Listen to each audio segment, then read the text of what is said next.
Тэгтээ чи яг хизээ ингээд мөнгө олох чи хизээч мэдчих чадахгүй тийм үү? Чи бас хизээ алдах бас хизээч мэдчих чадахгүй. Яг ийм л бизнес харилцаа гэдэг бол өөрөө. Бүтэнд намралын өдрийн мэнд төргий. За тэгээд намайг таадаг эмхтэй харилцаачтай гэдэг бол эмхтэйчтэй Мартин 88 төргий. Олуулсан эмхтэйчтэй хэрэг Амбулбатар. За өнөөдөр week 10 ярина. Тэгээд бас week 9 өнгөрсөн 7 хоногт би өөрийнхөө шинэ хувийн одоо лайв ярилцааны дасыг хийсэн. Тэгээд тэр дасан дээр ямар арилж орсон бэ гэдгээ ярина. За week 10 буюу одоо 3 сарын 9-наас эхэлж байна те. За week 10-т бол CPI week байгаа 7 хоног. Тэгэхээр CPI week 3 дахь өдөр бол маш их volatile байх болно зах зээл. За тэгээд би долларыг bearish гэж харж байсан боловч доллар маань өөрөө өсөөд айгүй bullish байгаа. Тэгээд энэ дээр харагдчихжээ. Тэгээд ерөөхдөө долларын одоо энэ bullish байдал цаашаа нэлээд өсөөд ерөн цаашдаа ерөн нэлээд bullish байх гэж харж байна. За тэгээд энэ бол өнгөрсөн 7 хоногийн weekly FIG байсан тий. За энэ FIG-г дэшээ сэтлээд энд хаагдсан. За тэгэхээр би юу гэж харж байна гэхээр энэ доошоо энийг retest хийгээд дэшээ ингэж явах хаа гэж долларыг хамгаалж байна. За тэгээд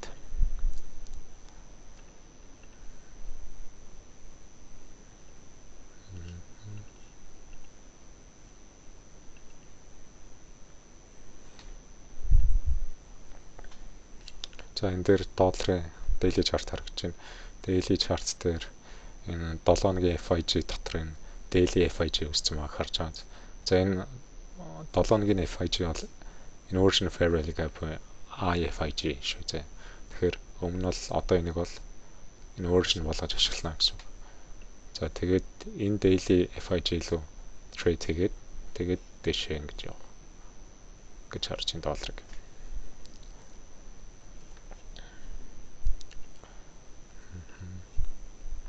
За S&P буюу S&P 500 харагдаж байна. За S&P 500 дээр би өнгөрсөн 7 хоногт bearish гэж ярьж ирсэн. За үнэхээр л bearish байсан те. За би тэгээд хичнээн bearish байсан гэсэн би яг гоё short харилцаанууд барих гэж ерөөсө барьждаг. Өнгөрсөн 7 хоногт бол би дандаа short харилцаа харж байна гэд дандаа short хараад тасныг та нар мэдж байгаа. Би дандаа постлаад яваад байсан. За өнгөрсөн 7 хоногт бол ингэж харилцсан тийм үү. Доошоо ингээд ер нь бол миний харж байсан энэ цэг тэ энэ цэг ер нь бүгдийг авсан байгаа. За тэгээд үргэлжлүүлээд би ер нь бол bearish хэвээр байгаа. S&P дээр ер нь бол доллар дэшээ явж байгаа л доллар дэшээ явж байгаа л бусад зах зээлүүд доошоо явах тийм корреляц хамааралтай тийм үү. За тэгэхээр сая S&P өнгөрсөн 7 хоногт яаж ярилцсан бэ гэхээр дэшээ ингэж нэг зүудтаад тэгээд ингээд доошоо харилцсан тий. Ингээд за тэгээд энд нэг одоо volume imbalance үүсгэсэн тийм үү. Weekly. За тэгээд энэ weekly volume imbalance руу ингээд энийг тест хийгээд тэгээд эндээсээ доошоо ийм хөдөлгөөнөд орж ирэх байх гэж таамаглаж байна. За тэгээд daily chart дээр болохоор яаж вэ гэхээр daily chart дээр ингэж харагдаж байна тийм үү. Энэ daily volume imbalance гэж үүсгэсэн байгаа. Би тэгтээ тэрэг тэмдэглэе байна. За тэгээд ийшээгаа ингэж retest хийгээд тэгээд ингээд доошоо харилцана гэсэн юм bullish таамагтай байгаа. За тэгтээ энэ өнгөрсөн ер нь бол ингээд зах зээл бол айгүй тийм одоо энэ араа бүр ингээд нэг тийм consolidation profile-тай байгаад байгаа. Ингээл нэг юм одоо нэг юм тэгээд одоо л би энэ consolidation энэ яг юугаа ингээд энийг ингэж сэтлээд энэс доошоо гараад ингээд bearish зах зээл ер нь бол Nasdaq, одоо технологи юм stock indices маркетууд дээр нь бол bearish тийм юунууд цаг үеуд эхэлж байна гэж харж байгаа. За тэгээд бүр одоо холдоо бүр ингэж харж байна те. Энэс доош. За энэ болохоор одоо яг харагч байна өнгөрсөн 7 хоногийн ASS байна те. Би ерөөсөө зах зээлийг өмнөх бичлэгэн дээр харж ирсэн. Энэ минь дахиж ретест хийхийг хармааргүй байна гэсэн. За энэ ретест хийгээгүй шууд доош ингээд арилцсан тийм үү. Энэ бол нэгтгэн candle шүү дээ. За тэгээд ингээд бүр доор нэгдээд нэгд өдөр бол ингэж бүр ингээд ийм gapтай нэгтсэн зах зээл. Тэгээд ингээд доош харилцаад миний харж исэн одоо өмнөх бичлэгээр дээр ярьж исэн цэгүүдийг бол ингээд авсан баг. За энэ миний хамгийн эхний харилцаа харагдаж байна. За юу live аккаунт дээр харилцсан. За энэ дээр яасан бэ гэхээр би short харчихсан тийм үү. Энэ бол market structure shift болохоор тийм энэ swing low байсан. За энд liquidity авагдсан байсан. За тэгээд би энийг доошоо сэтэлээд ингэх юм бол доошоо short харж байна гэд ингээд хэм зураг яг харилцаа эхлэхээс өмнө ингээд авч исэн. За тэгсэ чинь за санагчаа. За энэ бол 15 минутын чартн дээр би ингэж харж ирсэн байна тий. Гэхдээ ерөнхийдөө бол зах зээл ингээд дээшээ ер нь бол 15 минут ер нь бол bullish байсан л та. Гэхдээ яг энийг сэтэлээд энэ бол breaker болох хэрэгтэй байсан. Тэгээд тэгж хараад би ер нь бол окей за short харилцаа эндээс авч болох юм байна гэд харж ирсэн. За тэгсэж чинь миний нэг short харилцаа эндээс аавна гэд ингээд энд ярьж ирсэн чинь эсрэгээр нэг цаг дээр ингээд бүүм дээш явцсан. Тэгээд нэг цаг дээр юу харагдсан бэ гэвэл миний setup харагдсан. Энэ popcorn гэдэг яг popcorn гэдэг би өөрөө нэрлсэн setup л та. Тэгээд энэ setup ингэж харагдсан. Тэгээд яг зөвөр бол би setup-ийнхаа яг энэ setup-ийнхаа эсрэг арилцсан л гэсэн. Тэгтээ яг би уусаа bearish хандлагатай байсан юм чинь одоо short харилцаа авах зөв тийм үү?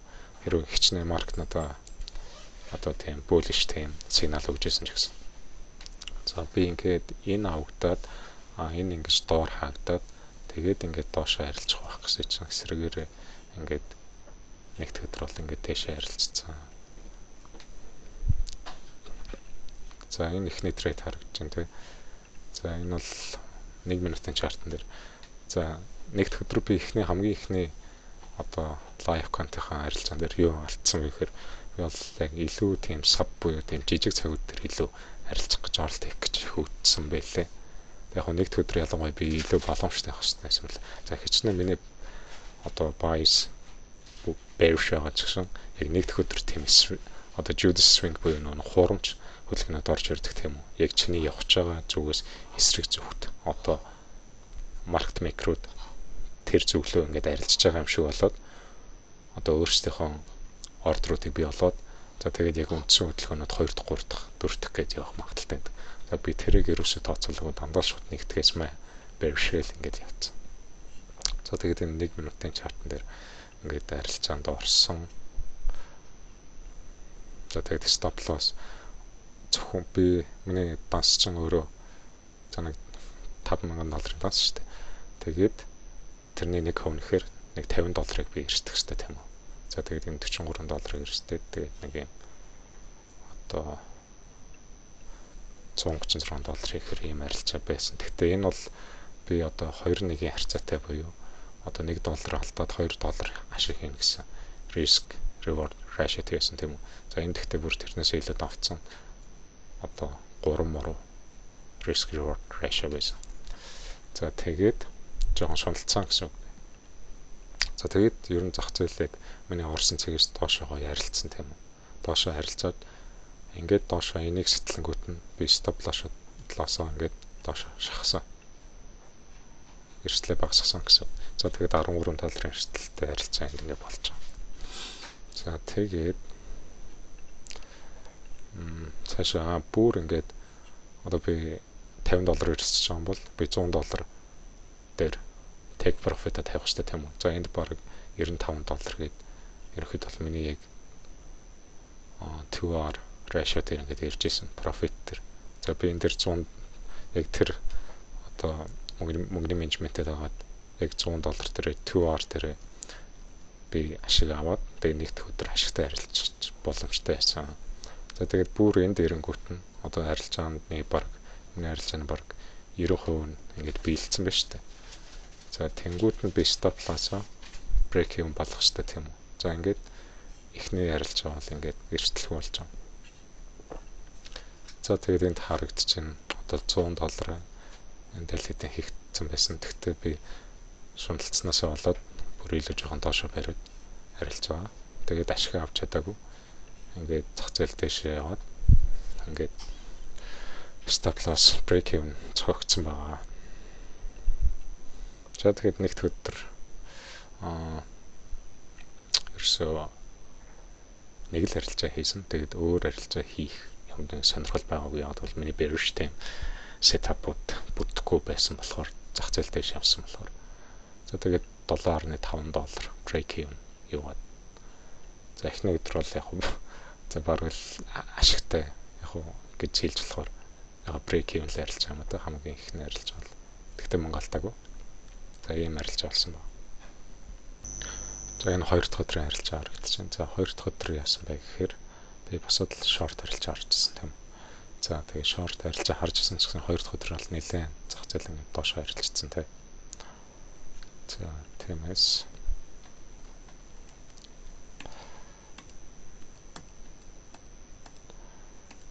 за хоёр дахь өдөр зах зээл ингээд доош харилцсан байсан болохоор за өдрийг арилгаад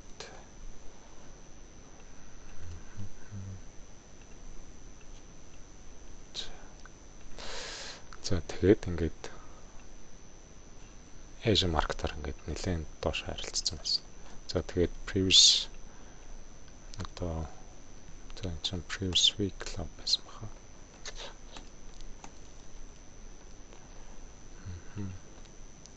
За тэгээд previous month club-ыг бүр өнгөрсөн сарын club-ыг ингээд авсан байсан. За тэгээд би 8:30-д ирээд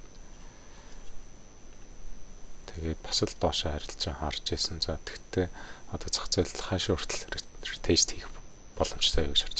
Тэгээд энэ 4 цагийн энэ цэгээс би тест хийх боломжтой гэж харжсан.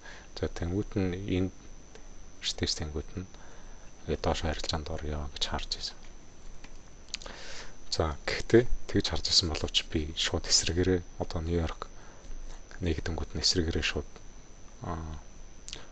long харилцаанд орсон. За яагаад long харилцаанд орё гэж шийдсэн бэ гэхээр за би энэ хүртэл эндээс short харъя гэж харж байгаа юм бол яагаад тэр хүртэл long харилцаанд орж болохгүй гэдэг бодол төрөөд харин бол миний bias одоо bearish байсан ч гэсэн яг bias-ын эсрэг харилцаанд орсон гэсэн үг тийм үү. За тэгээд энэ харилцаанд ороод алдагдлаас ингээд гарцсан. Stop loss зөхөд. За тэнгууд нь за окей. За тэгвэл энэ хүртэл явахгүй юм байна. За тэгвэл би өөрийнхөө bias-ыг дагая гэхэд short харилцаанд одоо энэ 1 минутын FIG дээр орсон байна. За тэгэл дахиад stop loss зөхөд гарцсан.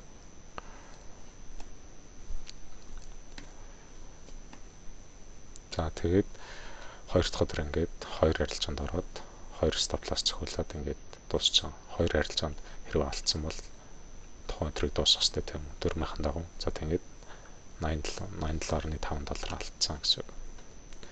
За энэ 3 дахь өдрийн харилцаа харагдсан. За энэ 2 дахь өдөр бол миний хүснээр ингээд яг миний харж ирсэн зэг дээр хүрсэн байгаа.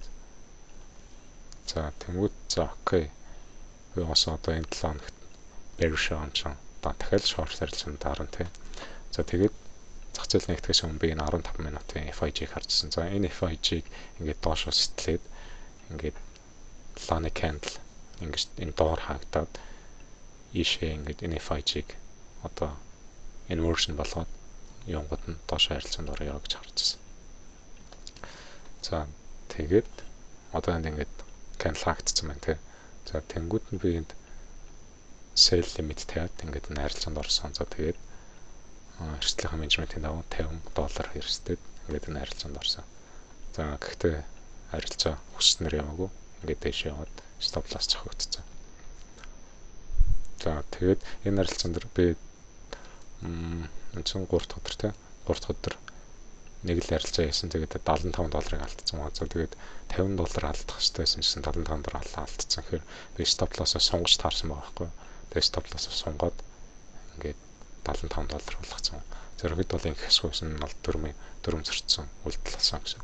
За тэгээд 4 зөрчсөн болохоор за нэг харилцаа аваад зогсъё гэж бодоод тэгээд 3 дахь өдрийн ингээд хасагдаад $75-ын алдагталтай ингээд дуусгасан гэсэн.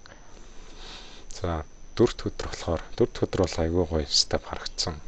Тэгээд 1 цаг дээр тэгээд 4 дахь өдөр бол би гадуур явж исэн. Тэгээд уцснаасаа чарт харж исэн. За тэгээд энэ 1 цагийн энэ шараар тэмдэглэсэн FIG байна те.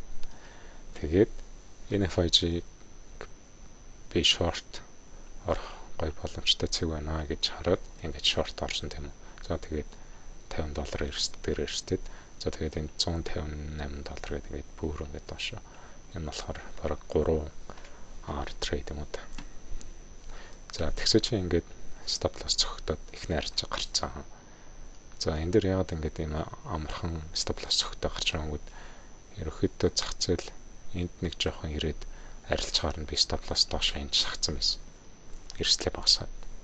За ингээд энэ stop loss зохиогдсон ч гэсэн би дахиад short орох боломжтой тийм үү.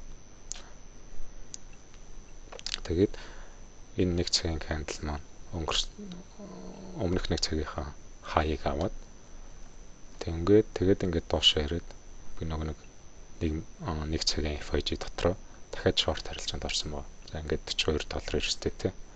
Тэгээд окей. За энэ дээр бол одоо 2R ашиг авъя гэдэг ингээд тавьсан байгаа. Яагаад гэвэл нэг дэх өдрийн сургамж маань би хичнээн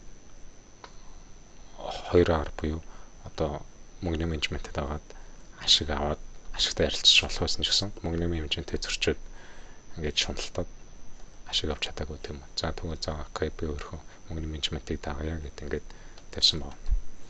За тэгээд харилцаа маань ингээд гоё явсан. Тэгээд доошоо ингээд харилцаад эхлэнгүүт нь би эрсдлээ stop loss-оо доошоо буулгаад ингээд эрсдлээ багасгасан $21 эрсдэлтэй.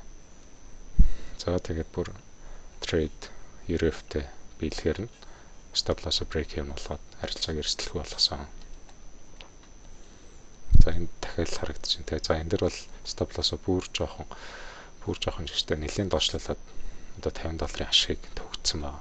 Тэгээд энэ дэр би харж байгаа $100 гэдэг энэ тавьсан байсан. $105 гэдэг бас л дахиад жоохон шуналтаад өшөө илүү явуулъя гэдэг. Тэгээд энд $100 хүрсэн гэсэн ингээд $100-т маань хүрчээд ингээд энэ ямааны явах болохоор би ингээд жоохон окей би дахиад шуналтчлаа гэдэг. Ингээд нэг тийм сэтгэл зүйтэй байгаа. За окей наа болигээд за тэгсэн ч гэсэн харилцаа маань ингээд доош гоё явсан. Бүр миний анхаарч ирсэн $158 ашиг их боломжтой цэг дээр очсон байгаа. За тэгээд 4 дахь өдрийн харилцаа юм болсон. Тэгээд 2 харилцаанд орсон. Эхний харилцаа лооч хайсан. Тэгээд 2 дахь харилцаа win байсан тийм үү. Тэгээд ингээд 2 short харилцаа ороод $71 4 дахь өдөр хийсэн байна. За анхны одоо ашигтай харилцаа өдөр гэх юм уу. 4 дахь өдөр байсан. За 5 дахь өдөр бол одоо NFP мэдээтэй өдөр байсан цаа. За тэгээд 5 дахь өдөр бол нэлээд эрсдлээ маш боломжтой хэмжээр харилцахгүй бол одоо NFP дээр бол ингээд бүр зах зээл бүр хэдэн ч point дэше яваад тэгснэ буцаад хэдэн ч point эсрэг зүгт ингээд явах боломжтой тийм.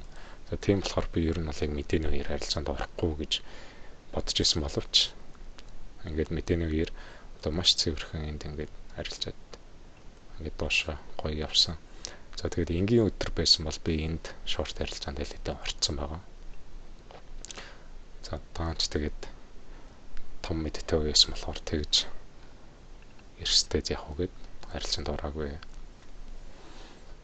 За тэгээд 9:30 болоод Нью-Йорк нэгдэнгүүд нь одоо энэ displacement үүсээд ингээд 1 minute 1 минутын FIG үүссэн тийм үү. За энэ FIG дээр